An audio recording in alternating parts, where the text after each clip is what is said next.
the devil has used the Bible against me since I was a kid. Okay? I've always loved God since I was a kid as well. But when I was 5 years old, about, was the first time the devil ever used the Bible against me. And it happened, I went to a Sunday school, and the Sunday school teacher thought it was a good idea to tell a bunch of little kids about the unforgivable sin.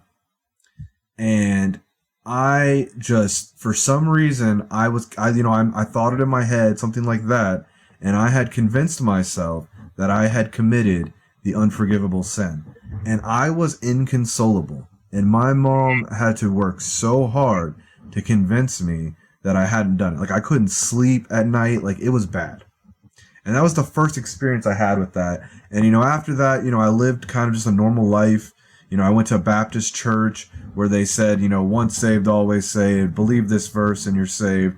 And I kind of, thought that. But at the same time, like, I still always loved God. Like, I would literally talk about God to a lot of people, just anybody who would listen. And like, not like, I hadn't read the Bible. I didn't have any kind of legalistic views of God. I just had faith in God from just, my own life experience. And there would be times when I would just go and like, we would be partying, doing this and that. And I would go off by myself somewhere and I would just sit and I would just spend time with God. And I did that, before I had never like really learned anything from a church or anything like that. I had gone and all that, but that's not where I learned to spend time with God.